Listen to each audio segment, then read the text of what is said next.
హరి ఓం. శ్రీ గురుభ్యో నమః. శ్రీ రమణ సద్గురుదేవాయ నమః. శ్రీ రమణ భాషణంలో ఈ భాషణలు 488దమ్మ. యువకుల బృందంలో ఒకరు ఆరోగ్యవంతమైన దేహంలోనే అనామయమైన మనసు ఉంటుంది అన్నారు.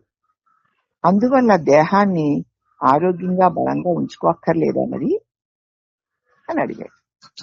భగవాన్, శరీరం ఆరోగ్యంగా ఉంటేనే అనామయం నిర్మలమైన శాంతిగా ఉండేటువంటి మనస్సు ఉంటుంది అని చెప్పారు. నీ మనసు శాంతిగా సుఖంగా ఉండాలి అంటే ఆరోగ్యవంతమైన శరీరం ఉండాలి అని చెప్పారు. అందుకోసమనే నేను శరీరాన్ని బలంగా ఆరోగ్యంగా ఉంచుకోవద్దు మరి అన్నాడు. అప్పుడు మనిషి అన్నారు, అలా చూస్తే శరీర ఆరోగ్యం మీదనే శ్రద్ధ అంతా ఉంటుంది.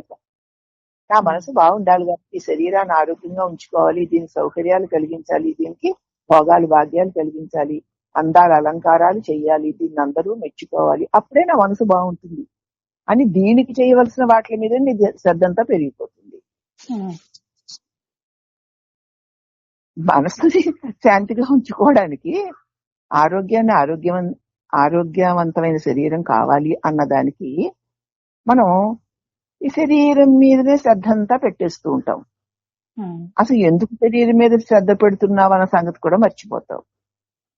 నేను హాయిగా కూర్చోవడానికి, అలాగే మనసును ప్రశాంతంగా ఉంచుకోవడానికి ఆరోగ్యవంతమైన శరీరం కావాలి. కాళ్ళ నొప్పులో కేళ్ల నొప్పులో ఉన్నాయనుకో, అయితే శరీరానికి జ్వరమో ఏదో వచ్చిందనుకో, అప్పుడు కుదురుగా ఒక గంట సేపు కూర్చొని మనస్సుని నువ్వు ధ్యానంలో నిలపగలవా?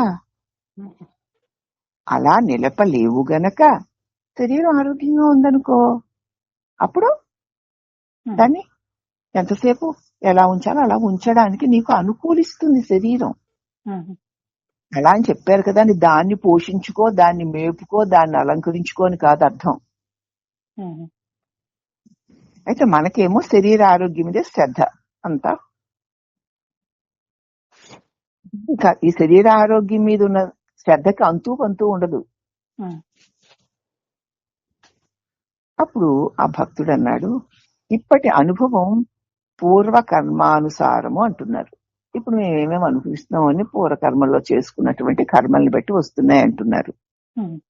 పూర్వం చేసిన తప్పేమో తెలిస్తే దాన్ని ఇప్పుడు మేము దిద్దుకోవచ్చు కదా. ఏం తప్పు చేశామో తెలిస్తే దాన్ని మేము దిద్దుకోవచ్చు కదా భగవాన్ అన్నాడు. ఇప్పుడు మనిషి అన్నారు, ఒక తప్పే అయితే సరిదిద్దుకోవచ్చు. లెక్కకు మిక్కిలిగా జన్మలు కలిగించే సంచితమంతా ఏం కావాలి? ఒక జన్మ ఏమిటి, లెక్క పెట్టలేనన్ని జన్మల్లో ఆ కర్మల వల్ల ఆ సంచిత మూటంతా ఏమైపోవాలి? ఏదో ఒకటో రెండో అయితే ఇప్పుడు సవరించుకోవచ్చు. కాబట్టి అవలంబింపతగ్గ పద్ధతి అది కాదు. మొక్క చివళ్ళు కత్తిరించే కొద్దీ అది మోపుగా ఇంకా బలంగా పెరుగుతుంది. కాబట్టి కర్మల్ని త్రోసివేయడానికి ప్రయత్నించే కొద్దీ అవి బాగా పేరుకుంటాయి. ఈ కర్మకి మూల కారణమైన కోకటి వేరును వెతికి దాన్ని కోసేయాలి. పై పై కొమ్మల్ని ఈ పుణ్యం చేస్తే అది వస్తుంది, ఆ పుణ్యం చేస్తే అది వస్తుంది, ఈ జపం చేస్తే ఇది వస్తున్నట్టు పై కాదు సవరించుకోవడం. అసలు ఇవి దేనికి వచ్చాయి, ఎందుకు వచ్చాయి అని ఆ మూల కోకటి వేరును కోసేయాలి. అంటే ఏమిటన్నమాట, దేని వల్ల? కర్మలు ఎందుకు వచ్చాయి? జన్మ వల్ల. జన్మలు ఎందుకు వచ్చాయి? కర్మ వల్ల. అవునా? ఈ అని చూసి ఓహో జన్మ వల్ల కర్మ వచ్చిందా, మంచి మంచి కర్మలు చేస్తే జన్మ రాదా ఏమిటి? మంచి కర్మల ఫలితాలకు మళ్ళీ పుడతావు. చెడ్డ కర్మలు చేస్తే చెడ్డ కర్మ ఫలితాలకు మళ్ళీ పుడతావు. ఇలా పుడుతూనే ఉంటావు. గొప్ప గొప్ప కర్మలు, మంచి మంచి కర్మలు చేసానుకో, యజ్ఞయాగాది కృతి హోమాలు, స్వర్గలోక రాజ్యంలాగా భోగాలు కలిగే జన్మ వస్తుంది. పాప పనులు చేసానుకో నరక లోకంలాగా దుఃఖాలు కలిగే జన్మ వస్తుంది. ఏ కర్మ చేసినా దానికి తగిన జన్మలు వచ్చేస్తాయి. ఇలా ఇది చేసి దాన్ని పోగొట్టుకుందాం, అది చేసి ఇది పోగొట్టుకుందాం అంటే చిగుళ్ళని కొట్టినట్లే ఉంటుంది. అయితే చేయాలంటే ఇది ఎవరికి అని ప్రశ్నించాలి. అది నాకు అని సమాధానం వస్తుంది. ఈ బంధాల్లో చిక్కుకుని జన్మ పరంపరలో కొట్టుకుని మిట్టాడుతున్నటువంటి ఈ నేనెవరా అని చూడాలి. చూసి ఈ నేనెవరని ప్రశ్నించి అక్కడ నిశ్శబ్దంగా ఆగి చూస్తే ఈ అల్లాడేవాడు, ఈ కొట్టుకు మిట్టుకునేవాడు, ఈ దుఃఖమైన జన్మ సంచిత మూటలతో మోసుకు తిరిగేవాడు, వాడి కొలుకువే ఉండదు అక్కడ. ఉండదమ్మా. అది మూలపు వేరుని తెగ నరకడం. అక్కడ అది ఇలా క్షణం తెలుసుకుని మాత్రం పోదు. అలాగ మాటి మాటికి ఏది వచ్చినా సరే నాకు అంటున్నాను నేనెవరు అని ఆగాలి. ఈ ఆగడం ఎంత ఎక్కువ చేస్తూ ఉంటావో అంతలాగా కర్మ పరంపరలన్నీ దగ్ధమైపోతాయి. తప్ప దానికోసం ఇలా చేస్తే అలా వస్తుంది, అలా చేస్తుంటే అవి ఇంకా పోగులు పోగులు పెరిగిపోతాయి.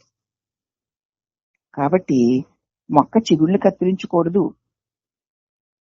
కర్మ యొక్క కూకటి వేళ్లను వెదికి దాన్ని కోసేసుకోవాలి. కూకటి వేరు ఏమిటమ్మా? నేను అనే అహంభావన. ఆ అహంభావన మూలంలో నిలబడు అంతే. నిలబడంటే కాళ్ళేసుకుని నిలబడడం కాదు, ఆగి ఉండు. అప్పుడది ఒకటి వేడితో సహా మూలంతో సహా తెగిపోతుంది. కర్మబంధాలు ఏమీ లేకుండా పోతాయి. అవి పోయే వరకు అలా ఆగి ఉండాల్సిందే. కాబట్టి అటువంటి ఈ జన్మ పరంపరలు, దుఃఖ పరంపరలు తొలగాలంటే నిజం సరిగ్గా చేయవలసిన పద్ధతి అదే అని చెప్పి భగవాన్ మనకి తెలియచేశారు. హరి ఓం నమః.